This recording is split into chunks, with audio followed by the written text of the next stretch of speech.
good morning po sa lahat mga katrops. Panibagong araw at panibagong vlog na naman tayo. Tayo nga po palasong na ng Lucky Farm para i-update at obserbahan yung mga baboy. Yan.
Tayo sa Lucky Farm at tayo maglilinis ng kulungan. Yan. Tahimik ang mga bekek. Yan, at yung isa nandun sa loob. Doon natin lilinisan yan. Yan. Linisin muna natin to.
Yun, okay na mga katrops.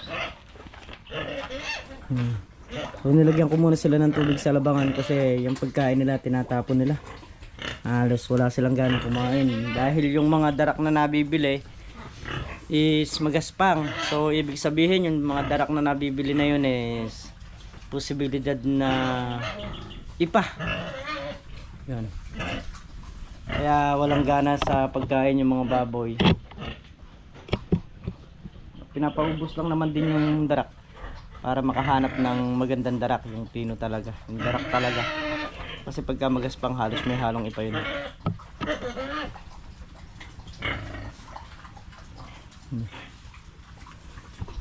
Tubig talaga yung kanda. Gusto. So, hayaan muna natin sila magtubig. Mamaya na natin sila susubukan ng pagkain. Di ka pa pala nabanyo tong ano. Banyuhin ko na rin mga katrops. Yun.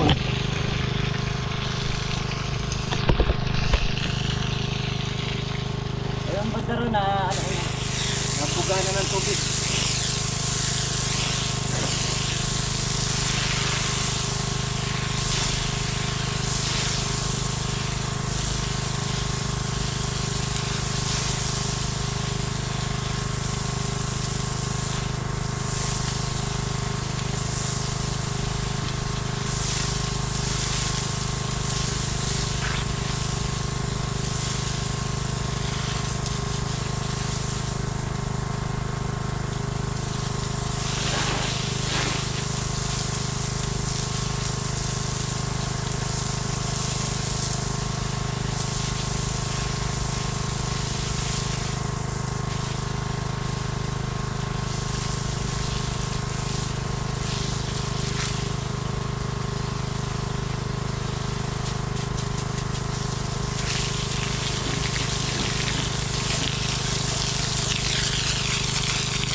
Yung ano, babanin na natin ang loob ng kubo para may sana na lang.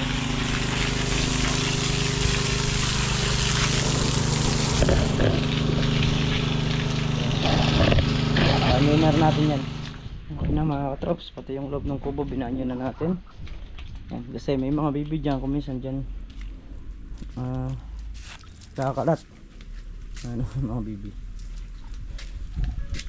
Okay na, malinis na pati yung sa may kubo. Nakabanyo na rin.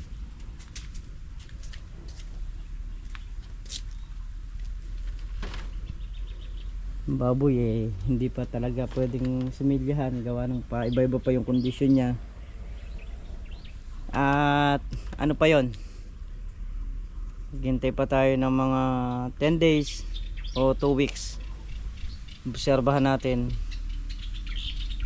ngayon kung hindi siya magiging normal yung may inject ng similya, o pwede nating ipa-dispose kay kabady. Ganun na lang.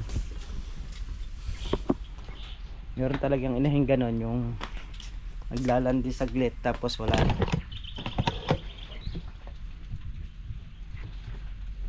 Grabe, lakas na naman ng hangin. So, may balak-balak na umulan. Sana umulan para nang sa ganun makamenos mga patubigin. So ito basa pa to kung makikita nyo, pero bukas patutubigan natin ito. At ayan nga, habang pinapatubigan natin sila naglalabas sila ng mga bulaklak. Ayan.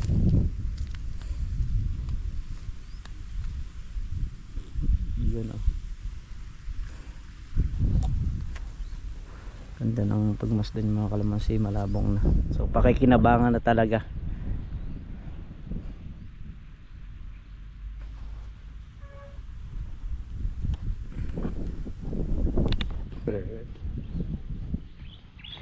Yun o. I-spray na naman tayo nito bukas. Mga lumalabas yung bulaklak nung ano. Sa kamatis pala, Ito yung kamatis, ganito nakalalaki yung bunga. Ayan.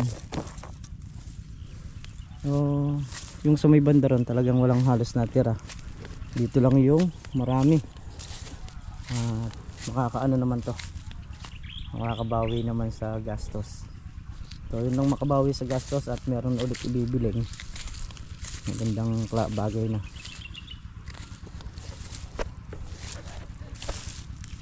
May mais pa si paring Carlo dito, oh. Paningit. So ayan mga katraps, at napagdesisyonan na namin na yung mga kalamansi nito is tutuloy ko na yung mga bulaklak na yan, nalagaan na natin. So magdidire-diretso na tayo rito, magiging abala na tayo dito sa kalamansi.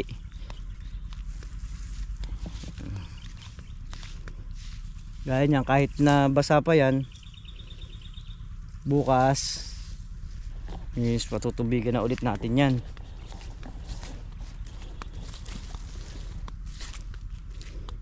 Iba kasi pagka laging basa, mas advantage ang bulaklak na magbuo. Saka yung pag-spray natin, kung dati nakaka-4 na drum o 3 drum tayo, so ngayon halos magdodoble yung gagamitin natin dyan. Kasi aanuhin na natin yan, one by one na natin ang pag-spray yan.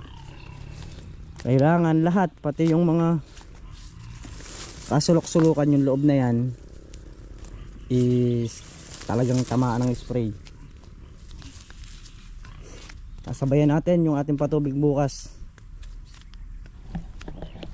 para lahat ng maninira pag bumagsak, basa yung tubig, posibilidad na pumakat sa lupa. So ayun mga katraps, bali nung mga nakakaraang araw nag-i-spray na tayo ng kalamansi para nga malinis na natin yung paglalabasan ng bulaklak. Tinignan ko ngayon, okay naman na, malinis na. So nakahulma na rin yung mga paglalabasan niya ng bulaklak. Kaya magdidire-diretso na tayo. Kumbaga sa ano, dati kinondisyon natin siya, ngayon patutuloyin na natin. Di naman siya abutan ng August, ma-harvest naman yung ipapabunga natin. Sakto-sakto yan, pagdating na August pabunga ulit. Pauwi na tayo, wala tayong gawa ngayon doon, nakayari na naman doon sa mga ano. At bukas yung ating trabaho, so mag-start tayo bukas. Magiging abala na tayo sa kalamansi. Ano na tayo ron, kumbaga sa ano, yung dating focus natin, doble focus na ngayon. So yun nga katraps, at dito nga tayo sa bahay. So bago natin pagpatuloy ang video ito, shoutout muna sa pinakamagandang tita namin. Ayan, kay Tita Leia, shoutout po sa inyo. At mag-iingat po kayo palagi dyan. Ayan.